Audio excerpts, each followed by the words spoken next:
Labas iš mano naujo video. Aš čia keliauju su gėlėm, nes aš esu toks žmogus, aš nieko neišmetu, nieko nepalieku. Ir jeigu aš nusipirkau lelijų prieš savaitę ir jos tik dabar prasiskleidinėja, tai aš jas atsivešiu į Hamburgą. Ir dar nuo pacientės gavau gėlių, tai irgi, va, su stiklinė. Pas mane čia padėta, o čia su visa vaza į maišą įdėjau.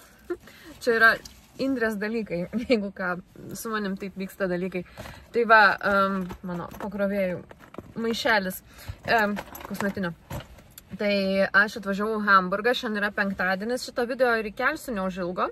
Spalio 24. Šiandieną aš nedirbu, dėl to, kad man prasideda atostogos. Ir anksčiau dar būčiau dirbus, bet yra buvę porą atvejų mano darbe, kur paskui buvo kitą dieną pacientas rašė ir klausė, ar čia normalu, kad mėlynė atsirado ar kažką, ir visada gali kažko atsitikti. Ačiū Dievui, viskas buvo gerai, bet aš esu jau pasimokius, kad dieną prieš atostogas, kai aš jau išvažiuoju kažkur ir jau tikrai nelabai galiu grįžti, aš nedirbu, kad nebūtų, estetiniai medicinai gali įvykti keletas komplikacijų ir hialuronas yra pavojingiau negu botoksas. Daug kas šito nežino, bet hialuronas, jisai gali užblokuoti kraujagyslės. Tai čia yra ta vienintelė rimta komplikacija, kuri gali atsitikti estetiniai medicinai, ir jinai, kai atsitinka, arba pamatai iš karto, arba per pirmą parą. Vėliau jau neatsitiks, nes žmonės tikrai, jeigu nieko blogo nejaučia, tai viskas yra gerai. Bet, tarkim, jeigu kažkas neaišku, ir būna kiti žmonės labai bijo, ar šiaip aš turiu vis laik išaiškinti, prigazdinti, kada kreiptis, ir tada jau reikia gyvai pamatyti, ir aš negaliu sakyti, kad aš išskrendu Lietuvą. Senam darbe, kur buvau samdoma, tai žinoma, galėjau išvažiuoti, nes yra kolegos, kurie tą padaro už tave. Dabar nėra. Tai yra buvę vieną kartą prieš festą, kad man rašė ir klausė, ar čia normalu, kad po akių leidimo skauda po akim. Tai kaip ir normalu, bet vis tiek negali sakyti, kad ne, čia nieko blogo. Tai nevažiavau atgal, sakau, kad pažiūrėtų, kaip bus kitą rytą. Ir kitą rytą parašė, kad viskas gerai, bet jau taip 3 kryžius užsidėjau, kad daugiau vieną dieną prieš atostogas nedirbsiu. Tai šiaip penktadienis man yra labai gera darbo diena, bet ne tada, kai reikia kažkur išvažiuoti. Tai dar šiandieną ir rytoj niekur nevažiuoju, tai dabar atvažiavau pas draugą. Sekmadienį ryte skrendu į Lietuvą, jeigu bus atidarytas oro uostas ir neleis baltarusų į balionų virš oro uosto, kas yra turbūt hibridinio karo dalis. Ir jeigu, nes dabar yra kažkoks šturmas, audra, jeigu bus galima skristi, labai norėčiau, būtų miela, malonu, nes turiu sekmadienį jau ką veikti, turiu 2 appointmentus. Tai dėl to čia visą mantą atsivežus esu, nes dabar nusinešiu pas draugą. Aš žinokit, gyvenime gėlių esu gavus daugiau iš moterų negu iš vyrų. Vyrai, šiaip Vokietijai nėra madoj dovanoti gėlės, bet man geriau, kad gamintų valgį ir tvarkytų virtuvę, negu kad gėlės dovanotų. Man tiesiog kiekvienam, žinot, savo pasirinkimas. Tai tai dabar rašysiu video, nes man mašinai labiausiai sekasi kažkaip susikaupti. Aš pakeliui galvoju temas ir paskui toks improvizacinis video gaunasi. Šitą video, manau, dėsiu netgi atskirai, nemontuosiu, tai čia galit kaip podcastą klausytis. Tai galiu jau pranešti džiugią naujieną, kur vyks koncertas, kurį mes organizuojam, ir AKA mano gimtadienis, nes tai susijęs, irgi data buvo susijusi su mano gimtadieniu, nes aš labai manifestavau, kad įvyktų būtent mano gimtadienio savaitgalį. Tai bus sausio 10 Lukiškių kalėjime. Kas labiau tiktų man negu šita vieta. Tai mes organizuojam su Simonu, ir dar daugiau žmonių, bet aš irgi prisidedu, organizuojam šitą koncertą, į kurį atvyks mano draugas, draugo grupė, Austrija, norėjau sakyti Austrai. Iš Austrijos mūsų irgi pažįstami draugai. Žinoma, Lietuvos žymiausia juodojo metalo grupė, kurios aš nešioju merčą, Luktus, kurie išleido dabar naują albą. Tai visus kviečiu, ne tik metalo mėgėjus, nors tai aišku bus metalo koncertas, bet tiesiog šitas locationas, Lukiškių kalėjimas, žinoma, bus ne lauke, nes žiema, viduržiemis. Tačiau aš kaip gimus vidury žiemos, tai žinau visada, kaip sunku švęsti gimtadienius yra tiem, kurie yra Viduržemį gimę. Tai viduj ten irgi yra erdvė, tik tiek, kad yra labai ribotas žmonių kiekis, tai kai bus jau bilietai, mes dabar dirbame, kad greičiau būtų bilietai, nes, žinoma, bilietus paleisti priekybą reikia susitarti su platintojais, žinoma, reikia koncerto plakato, tai dabar viskas tas vyksta, bet jau galiu atskleisti, kaip datą jau galėjau atskleisti ir seniau, bet location, nes jau yra viskas užbukinta. Tai kai bus, aš jums iš karto paskelbsiu tiek Instagram'e, tiek čia ir įkelsiu linką, kad nusipirktumėt bilietus. Tai, sakau, nebūtinai jums turi patikti metalas, tiesiog ta aplinka, atsimenat, kiek aš pasakodavau apie tą Lukiškių kalėjimą, kaip man ten patinka, kaip aš dievinu ir kaip man ten, ir ta ekskursija, aš jau buvau gal 3-4 kartus, kaip man ten wow. Tai yra grinai mano vaibas. Tai čia yra pirmasis metalo koncertas vyksiantis Lukiškėse, nes jie pagrindėje daro visai kitokio tipo koncertus, bet metalo yra pirmasis, mes jį čia dabar surengsim. Tai sausio 10 Vilniuj, Lukiškių kalėjime, sutiksit mane, visą mano šaiką ir tiesiog kviečiu ateiti, kas netgi norit su manim pabendrauti ir pašnekėti, nes aš tikrai būsiu ne backstage, o būsiu su visais. Aš net nežinau, ar ten yra kažkoks backstage'as, turėtų būti, nes aišku būna koncų, kur backstage daugiau prabūnu, bet kviečiu. Tai sausio 10 šeštadienį. Šiaip mano gimtadienis sausio 9 ir mes grupės atskraidinsim jau sausio 9, nes dažnai žmonės skrenda, tie, kurie koncertuoja kažkur ne vienai dienai, o 2 dienom, kad šiek tiek pabūtų, tai aš norėčiau juos nuvesti į ekskursiją, būtent naktinę.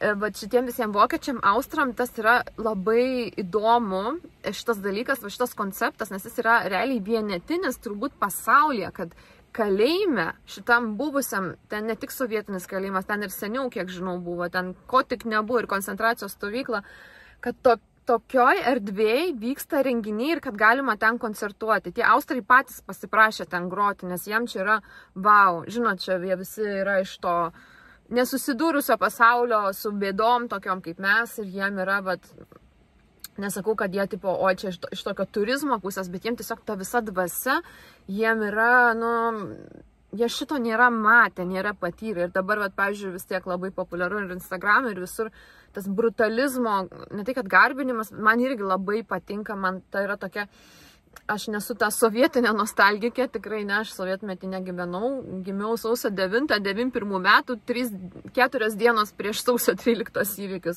Ir kai aš gimiau, tai būdavo tais laikais, kad vaikai likdavo, dabar tai iš karto namą išleidžia, bet tais sovietiniais laikais likdavo 3-4 dienas ligoniniai su mama naujagimiai, nors ir sveiki, aš buvau visiškai sveika.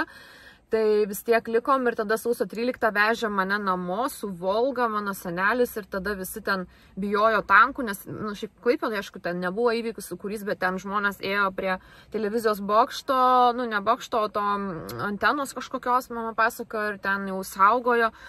Ir paskui, kai grįžom namo, man buvo 4 dienos ir jie visi prie telikų ir mama sako, vaikas, kūdikis namuose ir niekam neįdomu, visi seka naujienas prie televizoriaus. Tai tada buvo blokada, rusai užsuko dujas ir buvo -15 laipsnių, mano tėvai gyveno daugiabutį, 9 aukštį, Budelkiemio gatvėje, aš esu iš labai, žinokit, tokių, dėl to man labai tinka mano 35 gimtadienis kalėjime.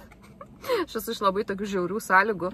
Tai va, ir buvo blokada ir nebuvo nei šildymo, nei šilto vandens, nei maisto.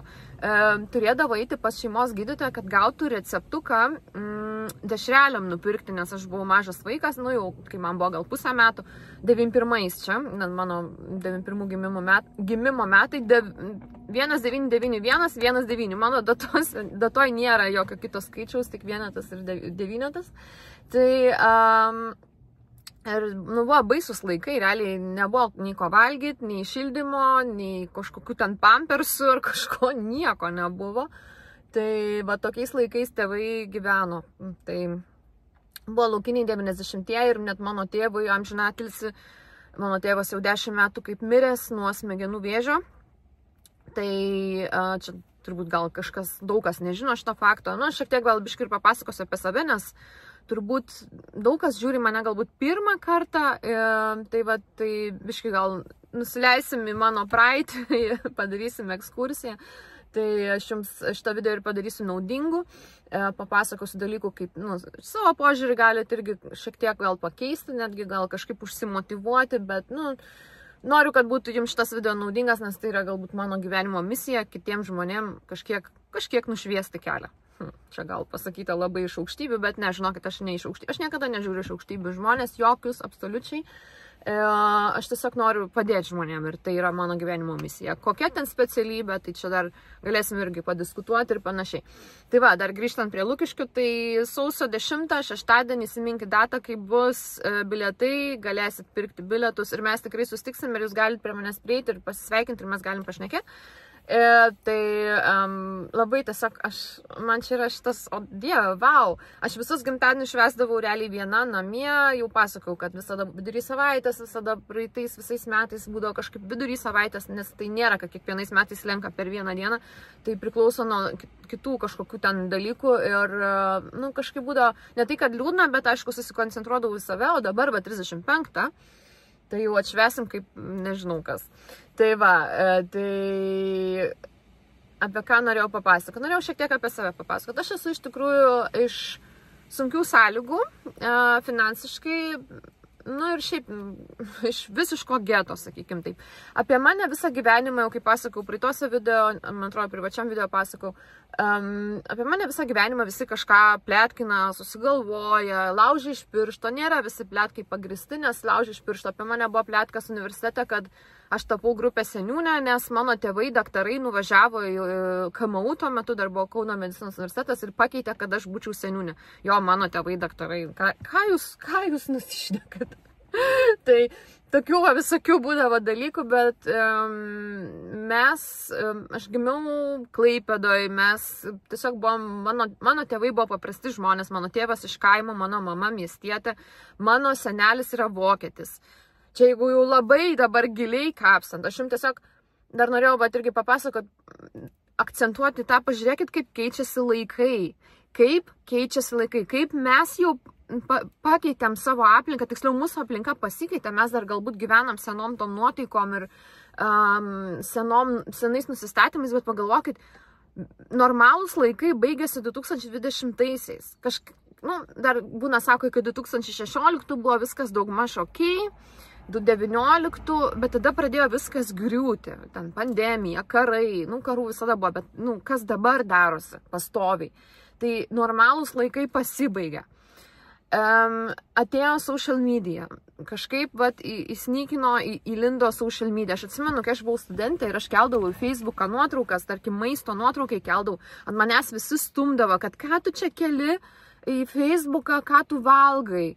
Ir būdavo garbė nieko nekelti Facebooką. Buvo garbė. Ir skaitydavos fancy žmonės tie, kurie nieko nekelia. Ką dabar visi daro? Dabar visi contento creatoriai. Aš nenoriu pasakyti, kad aš visada su 3 žingsniais ten į priekį ir darau tas, kas vėliau bus jau trendy ir aš niekad nebuvau ta hipsterė.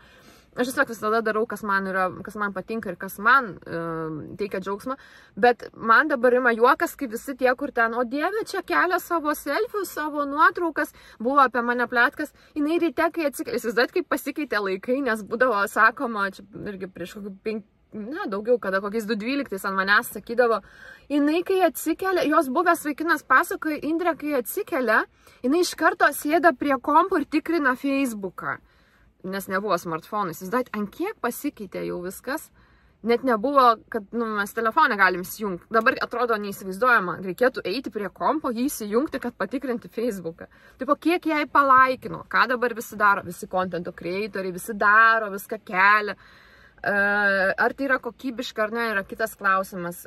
Gavau komplimentą iš vieno žmogaus privačiai, kad mano praeitas video, pažiūrėkit mano praeitą video, tikrai žinokit, prisijuoksit, labai buvo smagi, juokinga kelionė, bet ne tik kelionė. Jeigu galvojat, kad ten vien tik iš senos kelionės į Nidą, čia kai rugsėjai darėm, tai ne, čia tik viena iš dalies. Tai pasižiūrėkit mano praeitą video, nes galbūt praleidot, nes kadangi aš ilgai nesirodžiau, mano algoritmas krenta, manęs nebemeta, jau algoritmai valdo mūsų visą gyvenimą šiais laikais.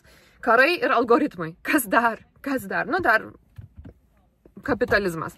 Tai va, pažiūrėkit mano praeitą video, nes gavau komplimentų daug, kad labai tikrai įdomiai papasakota, prikaustyta, įdomu tiesiog yra žiūrėti.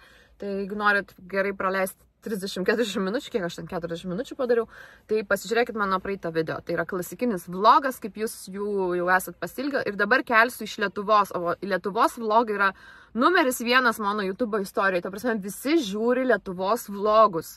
Ne tiek žiūri ten namų, nors namų irgi yra labai mėgstama kategorija, ne tiek žiūri kažkokius patarimus, jie žiūri visi, jūs žiūrit visi Lietuvos vlogus, nes visiems yra įdomu, ką veikia emigrantai atvažiavę į Lietuvą. Tai va, aš jums papasakosiu, kodėl aš tapau emigrantė. Turbūt tas irgi įdomu. Tai dabar pratęsiant temą apie tai, laikai žiauriai keičiasi. Buvo social media, TikTokas, visi vaikai TikTok'e. Dabar yra ChatGPT, iš vis nebereikia nei klientų aptarnavimo kažkokių žmonių. Viskas keičiasi. Jeigu jūs neprisitaikysit prie pasaulio besikeičiančio, jeigu jūs gyvensit senovinį, netgi kelių metų senumo nusistatymai jau gali tapti senoviniais. Jūs, žinokit, pražūsat, turit stebėti, žiūrėti, kas darosi, prisitaikyti, priimti tai kaip duotybę ir, žinokit, laikai keičiasi vis eksponentiniu tuo greičiu tokiu, nes prieš porą šimtų metų tai iš vis nieko dar nebuvo, prieš 100 metų kiek ko visko turėjom ir kas dabar vyksta. Tai bet taip norėjau atkreipdėmės ir pagalvokit, bet mano tėvų laikais, kai jie ten kraustėsi į tą 9-aukštį, negalėjai gauti buto, jeigu esi nesusituokęs. Įsivaizduoji, negausi iš valstybės buto, iš sovietų, nes dalindavo butus, negausi, jeigu esi vieniša moteris. Kaip suprast, tai mano mama ir tuokėsi, nes norėjo nuo tėvų pabėgti. Ir dėl to į to Budelkiemio gatvę išsikraustė, nes tai skaitėsi naujausias rajonas, čia Klaipėdos pietinis rajonas, žinot, kas susidūrė. Ir jie kraustėsi tiesiog, kad tėvų nebūtų ir man atrodo dar net telefono nebuvo ar kažkas tokio, mama čia mane gal pataisys, žinutę parašys, sakys, ne, tai buvo, kad negalėtų mama skambinti, nes mano mama labai laisvas žmogus, aš irgi. Mes esam labai laisvos sielos ir nenorim jokių kontrolių, tai va, ir nebuvo, kad gausi tu butą, tu turi susituokti, turi turėti normalią šeimą, kaip tais laikais buvo skaitoma. Mano prosenelių laikais, tai iš viso, kodėl aš iš viso į Vokietiją ir kas čia susiję su Vokietija, mano proseneliai iš mano senelio mamos tėvo pusės, dėl to pavardė yra lietuviška, nes tai yra mamos linija, pavardė nunyko, bet mano proseneliai, jie gyveno šalia Priekulės. Aš šitą Priekulę vis važiuoju, į kapus važiuoju. Ten buvo Vokietija, ne Vokietija, o Prūsija, tai yra dar kitas dalykas, išnykęs dalykas, Prūsija. Prūsijos kultūra yra sunaikinta, jos neliko. Tai va, kaip dėl to ir sakau, prisitaikykit prie besikeičiančio pasaulio. Jeigu neprisitaikysit, jūs išnyksit. Tai va, ir jie buvo tiesiog prūsai, vokiečiai ir jie gerai gyveno ir tada įvyko karas. Ir mano prosenelis, jisai tarnavo fronte, vokiečių pusiai. Ir jį sužeidė, tada jį parvežė, kai sužeisdavo karius fronte, leisdavo jiem tarnauti, tarkim, geležinkelį ir dėl ko mes važiuojam prie to geležinkelio, aš ten esu net įrašius kažkokį balsą, žinot, tikrai tą video, jeigu nežinot, parašykit komentarus, tai mes su linką, aš viską net nufilmavau, kažkokį balsą, kuris sakė mano nuomonę dukrelę, mano mama sako, kad čia mano tėvas. Nežinau, bet pagavau kažkokį pašalinį trukdį elektromagnetinį, nežinau, kas tai buvo ir net ne visi tą girdi, bet daug kas girdi ir iš jūsų daug kas girdėjo. Tiesiog turiu video įrodymą. Tai va, ir ten važiuojam, nes ten mano prosenelis dirbo ant geležinkelio. Ir paskui, kai atėjo sovietai, mano prosenelė turėjo 5 vaikus, va taip senoji būdavo, kas metus po vaiką. Jeigu dar būtų vyro neišvedę, dar būtų 10 vaikų. Va taip ir gyveno žmonės, nes tai būdavo jų, jiems kitaip neįsivaizduojame, įsivaizduokit, ten kiek pasikeitė. Tai va, tai kadangi mano senelis vokietis, tai aišku atėjo sovietai, mano prosenelė bandė su tais 5 vaikais bėgti, mažiausias dar buvo kūdikis ant rankų, pasiėmė karvę, vežimą, 5 visi berniukai ir bandė bėgti, bet sovietai juos apsuko vidury kelio ir sako, eikit atgal. Ir kai grįžo atgal, jų namas buvo lietuvių užimtas, dėl to iš mano senelio pusės jie nekenčia lietuvių. Nes lietuviai užėmė namus ir sako, dabar čia mūsų namas, mūsų sodyba. Ir mano proseneliai su tais 5 vaikais nebeturėjo kur dėtis. Tai pas kažkokią kaimynę ją priglaudė. Tai pas tą kaimyną kažkaip ten ir liko gyventi, ten paskui kažkaip perėmė ar tą namą, aš irgi nebeatsimenu, mama pasakojo, ir aš va ten važiuoju lankyti tų savo protėvių. Aišku, mano prosenelio kapo nėra, nes išsivedė į gulagą ir kažkur pakeliui mirė, tai paskui, vat, kai jau atsidarė sienos, mano senelis šiaip norėjo emigruoti į Vokietiją, jis irgi toks, nu, sako, aš nebenoriu čia būti toj Sovietų sąjungoje, jam buvo 17, tai nežinau, kelintai šie metais, 17 metų, 39 gimimo. Tai yra net nuotrauka, kaip susikrovė terbelį ir ėjo jau į tą migracijos kažkokią tarnybą ir sako, aš jau noriu išvažiuoti, bet jam nedavė dokumentų. Nu, tu neišvažiuosi tiesiog iš Sovietų sąjungos, tu neišsikraustysi taip lengvai į vakarų Vokietiją. Nu, tai jeigu jis būtų išsikraustas, tai manęs čia nebūtų ir aš čia su jumis nešnekėčiau ir jūs mano video nežiūrėtumėte. Ant kiek yra tikimybė, bet maža, kad tu iš vis būsi čia. Čia yra tokia dovana gyvenime. Tai va, dėl to aš susijusi esu su šita Vokietija, nes mano senelis, kadangi vokietis, mano mama automatiškai vokietė, gaunasi, kad ir mes vokietės. Dabar šiaip dar yra toks dalykas dėl pilietybių. Lietuva neleidžia dvigubų pilietybių. Bet yra toks dalykas, kad gimimo teisė, jeigu, tarkim, mano šiaip tėvas lietuvis, mama vokietė, tai kaip ir lyg ir galima turėti dvi, bet dabar jau aš kai dariausi savo pasą lietuvišką, nes baigęs galioti, kodėl aš dariausi, nes turiu banko dar paskolą iš studijų laikų pragyvenimo paskolą studento, kuri ten man atsieina gal 100 eurų mėnesį, aš to net nejaučiu, bet aš tada irgi savo logiką ėmiau paskolą, kaip sako, oi, neim paskolų, aš ėmiau, nes aš neturėjau pinigų iš ko gyventi, kai buvau studentė, tai ėmiau tą paskolą ir kas man čia tėra ją susimokėti, kas man tėra 100 eurų per mėnesį, už tai, kad aš ten ėmiau 7 metus, net rezidentūroje ėmiau dar paskolą, nes rezidentas tik Lietuvoje taip yra studentas, tai va, ir žodžiu, bet dėl to man reikėjo paso ir tada jau man pasakė, tai kaip čia dviguba pilietybė, kaip čia ką, ir dabar ten reikia bilinėtis, nešti dokumentus, įrodinėti, tai jūs turėt pasirinkti, kai jums buvo 11 metų, ar kažkur aš galėjau žinoti, nieks man nesakė, man buvo fucking 11 metų. Tai va, tai dabar mano ta pilietybė yra pakibus ant plauko.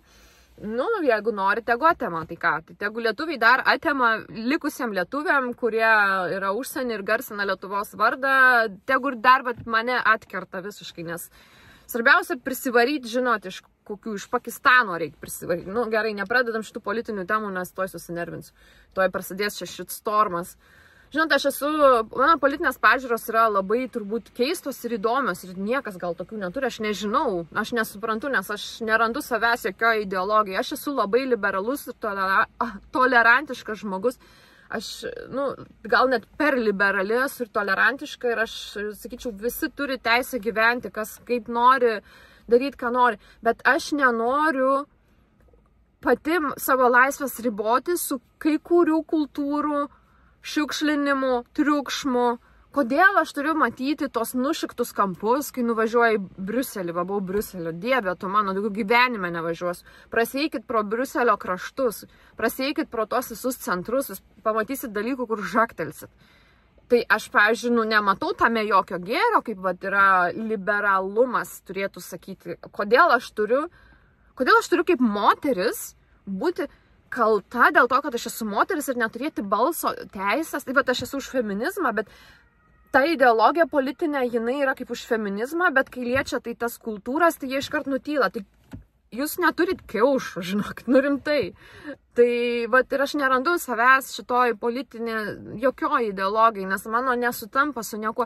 Ar čia tik man taip yra, ar yra ir jum? Aš nesu special snowflake, bet aš tiesiog jums sakau savo politinės pažiūros, ko iš tikrųjų negalima daryti, negalima viešinti, bet man yra vienodai. Man galit naudoti šitą, žinau, čia iškirpsit, kelsit į TikToką ir panašiai, galit naudoti pilnai, bet galit įmesti video nuorodą ir koncerto nuorodą. Ačiū labai. Tai va, ir tai kaip ir kur man gyventi. Tai tais laikais, mes pasidarėm pilietybės, mano seneliai emigravo čia į Vokietiją 2001 metais, nes tiesiog jiem neužteko pragyvenimui lietuviškų pensijų.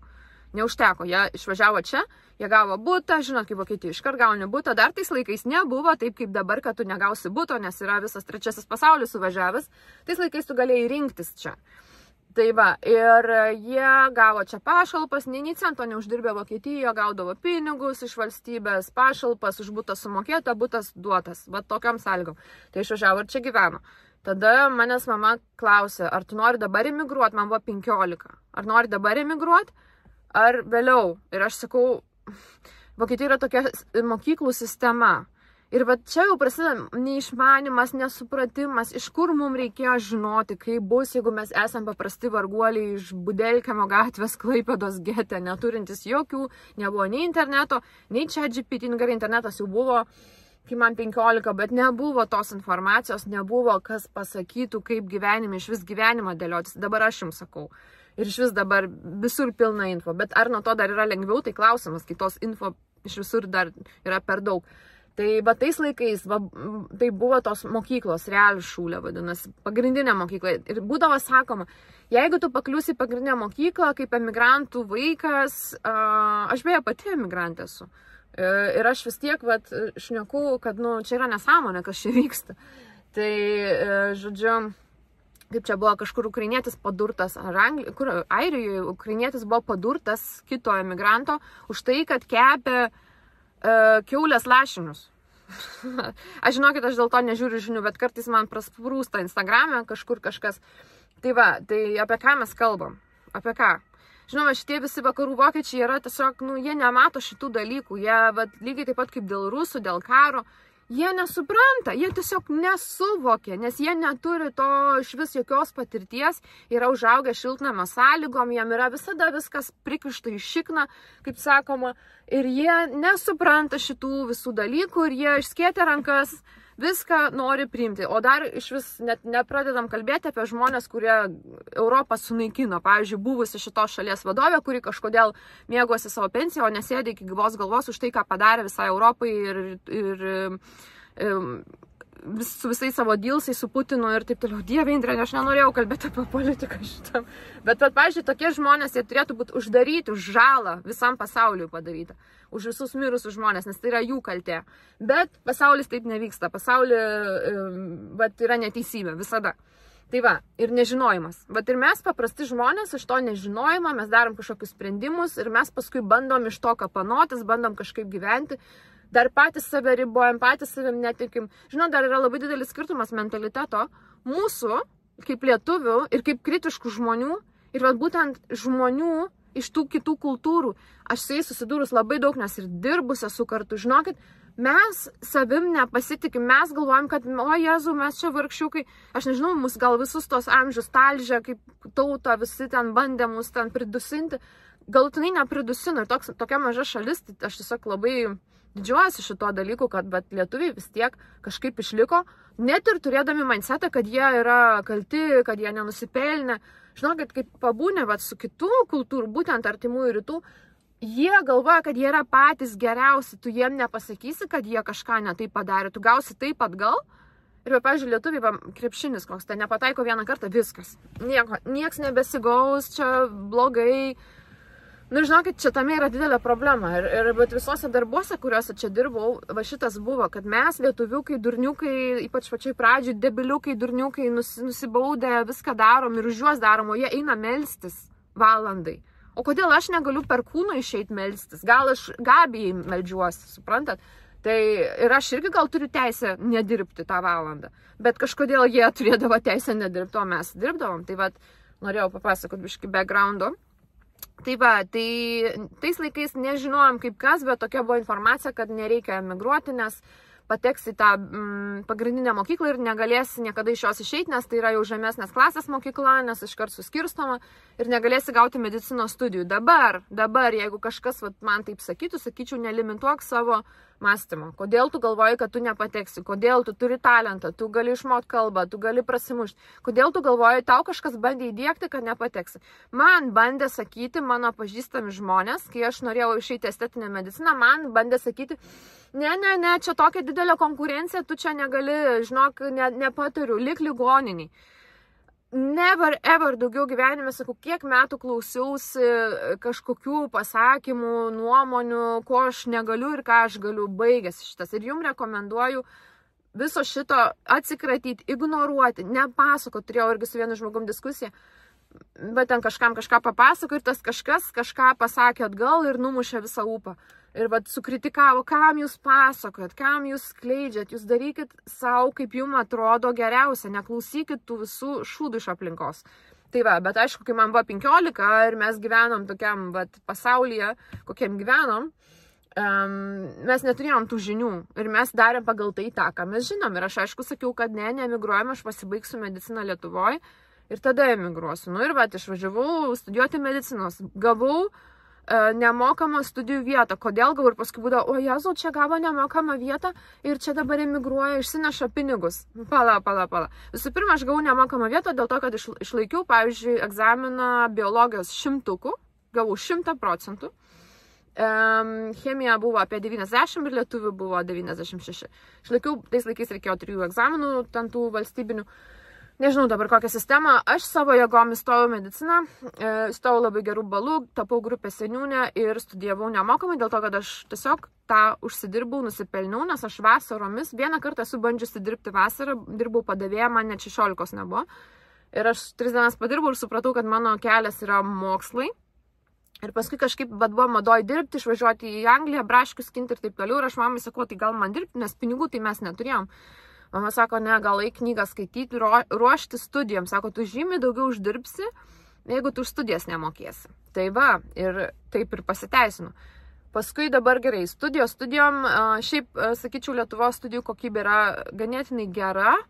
Nebuvo daug praktikos, pavyzdžiui, neišmokom imti kraujo, kas, pavyzdžiui, Vokietijoje gydytojai moka imti kraują. Mes nemokėjom, nes pas mus dar yra ta tokia postsovietinė, buvo seniau bent jau, nežinau kaip dabar yra. Aš studijavau nuo 2010 iki 2016, 6 metai medicinos studijų Kaune. Ir tais laikais buvo taip, kad, teorija labai gera, sakykime, tikrai, nejaučiau kažkokių didelių spragų, taip didžiulis krūvis, milžiniškas krūvis, niekas neperdėta yra, kur jau medicinos studentai ten iš proto eina, tiesiog būdavo visko too much, bet man patiko ta ciklų sistema, kad išmoksti dalykai, išsilaikai ir viso gero. Bet mes praktikinių dalykų turėjom ganėtinai mažai, bet kad ir paprastas kraujo paėmimas išmokau Vokietijoje, nes nemoko, nes tai yra seselių darbas ir mūsų toj sistemai postsovietinėse šalyse šito nelabai kas moko. Tai va, atstudijavau ir tada buvo klausimas, tai ką dabar daryti? Ką dabar daryti? Tai gerai. Irgi va, klausiausi kitų, ką šneka. Aš kažkurį laiką norėjau eiti į psichiatriją, norėjau būti psichiatrė. Man buvo labai įdomu, nes, žinot, mano pomėgiai, man patinka viskas, kas tokio yra, bet vau, kažkas tokio, su kabliuku, aš nemėgstu nuobodžių dalykų. Ir man psichiatrija buvo, žinot, ir filmų prisižiūrėjus ir visko. Psichiatrija buvo kažkaip labai įdomu. Ir aš ėjau vasaros praktiką, atlikau vasaros praktiką, viską dariau. Ir paskui supratau, kad, nelabai kažkaip padėsi galutinai žmonėm. Išrašysi vaistų, gali daryti psichoterapiją, bet man trūko to atgalinio ryšio, kad aš galiu jiems pagelbėti. Nes mano pirminis tokia misija kažkokia vis tiek jautės, kad aš noriu kažką padaryti, duoti rezultatą kažkokį, aš esu rezultato žmogus. Ir man kažkaip tas biški taip numušė norą. Tada galvoju, plastinė chirurgija buvo visada labai madoj. Dermatologija, plastinė chirurgija, tokios kaip estetinės medicinos nebuvo, nes nebuvo populiaru, dar fileriai ir kažkas tokio.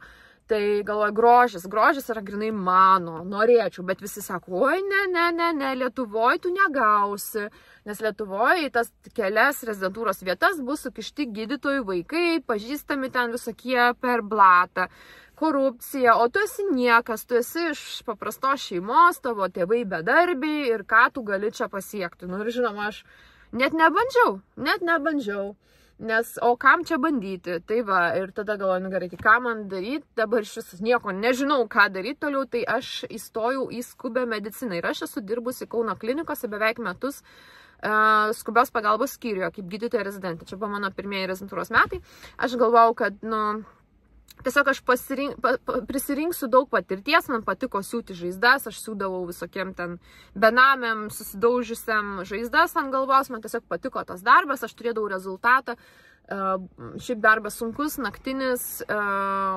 pamaininis, naktim, tik tiek, kad valandų žymiai mažiau dirbti pagal vieną etatą negu Vokietijoje, nes Vokietijoje pagal vieną gydytojo etatą tu dirbi apie 80 valandų, Teoriškai ne, bet praktiškai taip, nes budėjimus prideda tau kaip nedarbo laiką, bent jau ten, kur aš dirbau, o Lietuvoje tai būdavo budėjimas pats darbo laikas. Tai realiai laiko turėdavau daugiau negu va čia Vokietijai, bet mano uždarbis, jūs dabar pagalvokit, aš čia buvo 2017 metais uždirbdavau 600 eurų į rankas.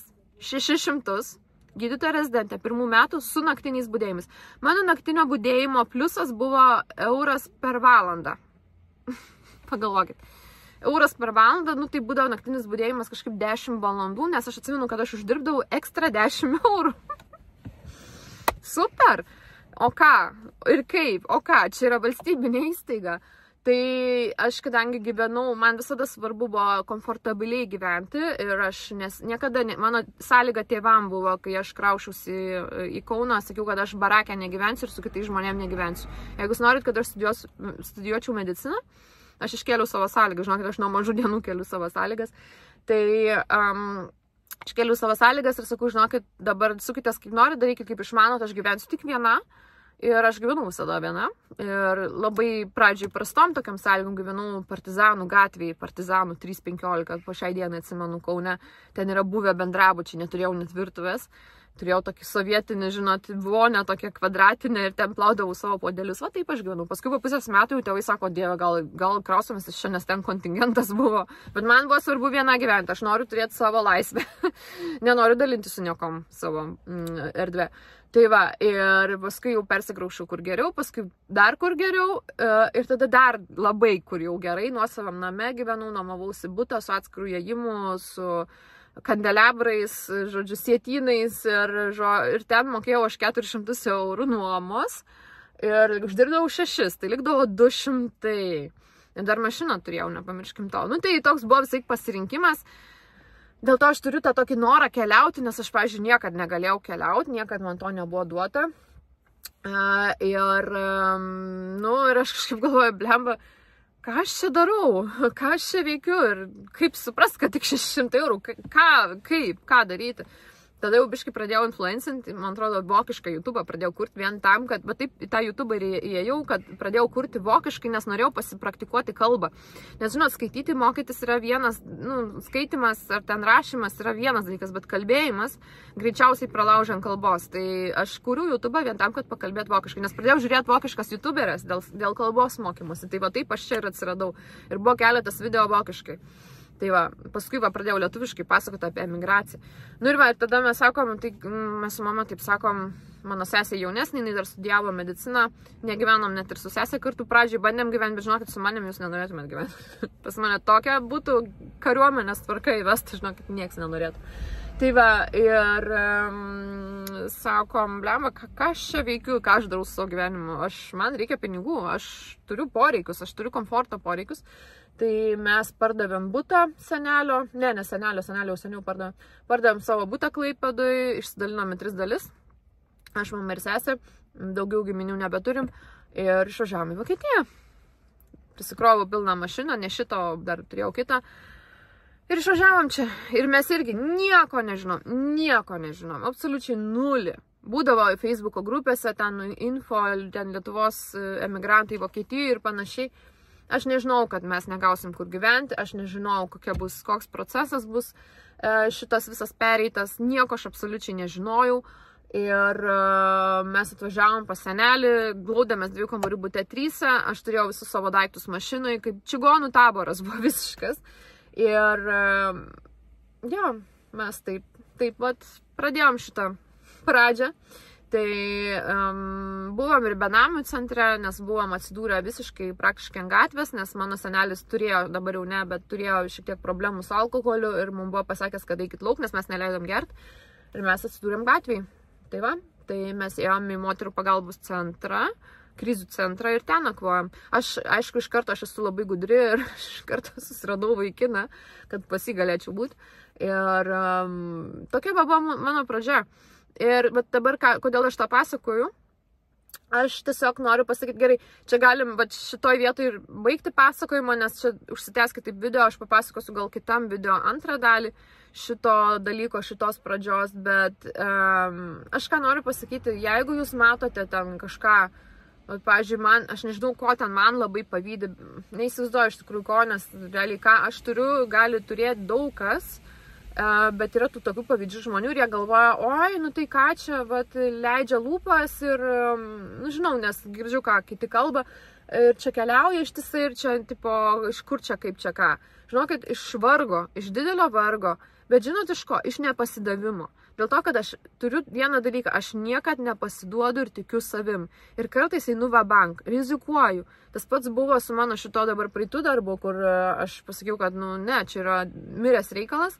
Bet kai buvo sunku išeiti nežinomybę, aš likau be darbo, turėjau paskolą 15 000 šitą, kurią reikėjo sumokėti už poros mėnesių, tapus bedarbę. Ir aš turėjau santaupų, nes aš viską išleidžiu. Ir ėjau į verslą, kur visi irgi sakė, dieve, daryti čia injekcijų verslą, nu, nežinau, čia arba apsimokės, čia konkurentai. Dabar tie konkurentai, dabar yra prikolas.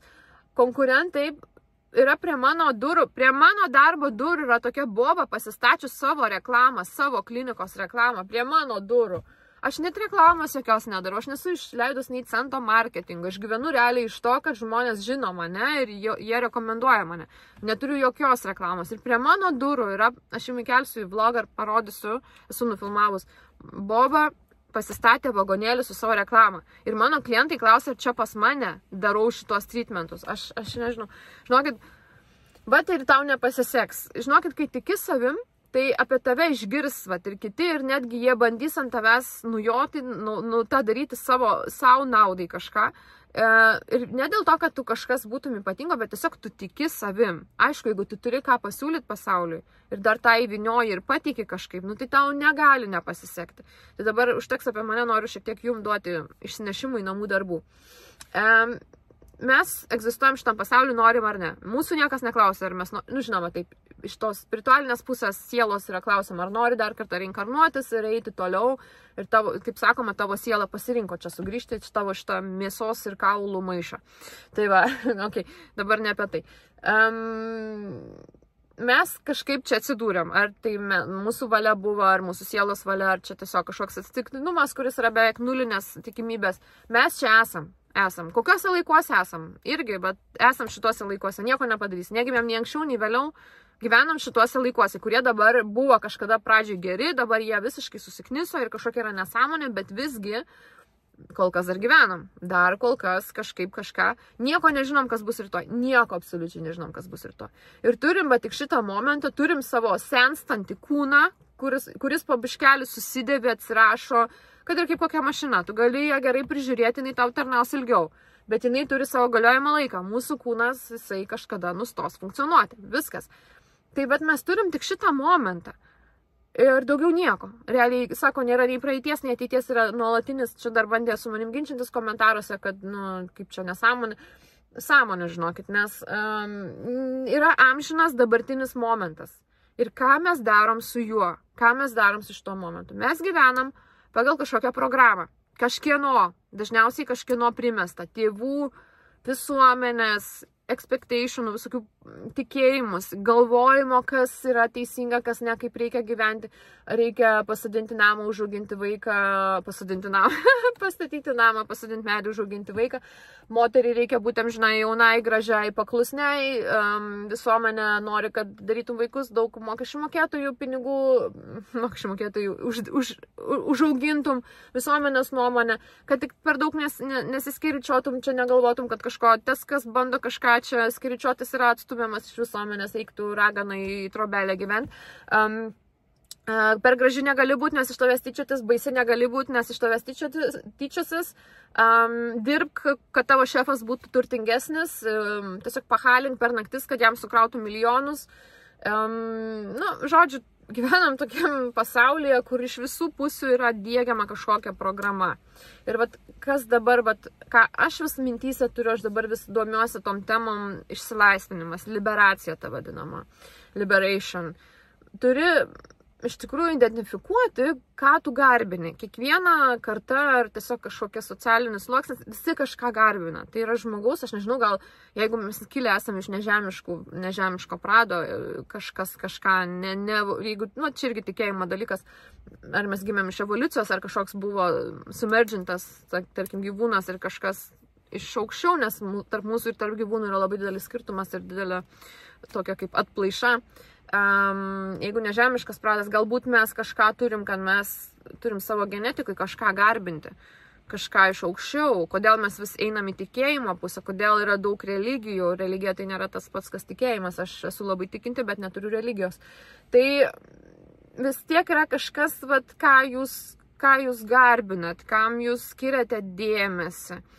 Sakyčiau, labai didelė tema ir, galbūt dabar jau visi čia nuo to veikinasi, šiek tiek atsibudinėja kapitalizmas, kapitalizmo sistema. Čia aš vieną iš didžiausių priešų matau, nors pati esu kapitalizmo sistemos auka, tai yra pirk arba mirk, pahalink, kol nukrisi, boss babe ir ten grinding ir žodžiu ir shopping. Čia yra atskira tema, atskiram video ilgiausiam, Jėzau, 5 minutės jau šneku, o dieve. Bet apie šitą irgi reikia pakalbėti. Ir aš bandau identifikuoti, kokios programos mums yra įdiegtos, kad mes turime pirkti, turime vartoti. Visą pasaulį užnuodijam su tais savo pirkimais. Ir taip, aš irgi, žinot, aš tikrai, dabar jau žinokit, tiek tikrai nebeperku, bet praeitį. Ir tai yra įjunkyta, vat mano atveju aš pirkdavau, nes aš jausdavus nepatenkinta šitoj sistemoje savo situaciją, aš bandydavau, yra įdiegta, kad tu gali treat yourself, nusipirk kažką, pasijausi, dopamino šiek tiek bus pliuptelėjimas, toks mažas, kuris truks ten 10 minučių, bet tu pasijausi geriau, čia kaip kazino, žinai.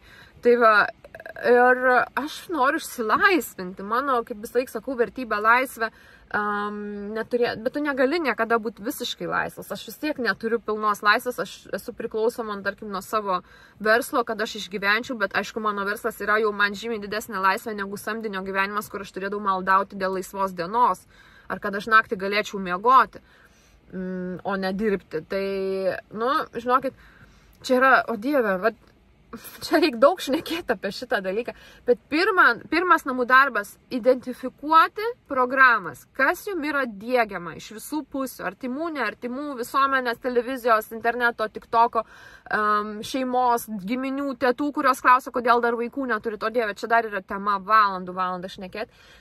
Kokios programos yra jums diegiamas ir ar jums šito tikrai reikia, ar jūs šito norit iš vidaus, nieko nesakau, jeigu norit. Yra dalykų, kurių žmonės nori, pavyzdžiui, vaikų. Vieni nori, vieni nenori. Ir jie turi daryti tai pagal savo norą. Jeigu jie nori, jie turi tai daryti. Jeigu jie nenori, taip kaip aš, kodėl man turi būti primetama iš šono, kad aš turiu tai daryti, nors aš to visiškai nenoriu, man net bloga nuo tos minties. Ir tai yra ne mano gyvenimo kelias. Kodėl? Kodėl turiu? Nes kažkas primeta, kažkam yra nauda iš to. Tai va, ir čia kasamės šiek tiek prie esmės. Kas, kaip tą daro profit, sorry, kad aš tų tokių žodžių svetimų, žinokit, man biškai kartais sunku yra lietuviškai kalbėti, aš gyvenu jau 9 metus Vokietijai. Tai va, ir kas iš to pelnosi, kam yra nauda iš šito. Ir nebus, kad čia iškart visą savo gyvenimą pakeisit, bet identifikuokit. Pirmas numeris, identifikacija. Tai va, 47 minutės prašnekėjau.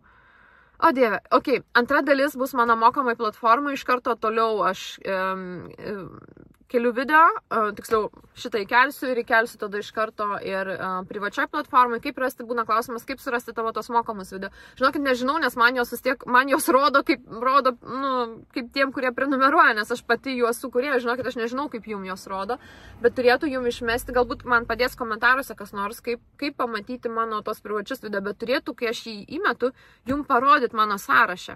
Ir tada, kai jau spaudžia, turėtų būti nuorodos, kaip kokia ta prenumerata yra 5 eurai mėnesiui, bet galite žiūrėti ten neribotai, ten jau yra labai daug prikaupta video, galite, jeigu kažkas tikrai nenorit leisti per daug pinigų, padarykit kartą per porą mėnesių, jūs galite vėl cancelinti, jūs galite šito atsisakyti, tai galite pirmyn atgal žaisti šitaip. kiek žinau. Tai va, tai toliau einam į kitą video, tada dabar papasakau šiek tiek daugiau apie save, galime užvirti diskusiją, pakomentuokit, pakelkit mano algoritmą, ne, juokauju, galim padiskutuoti apie dalykus, su kuo sutinkat, su kuo ne, ir iš karto einu į sekantį video.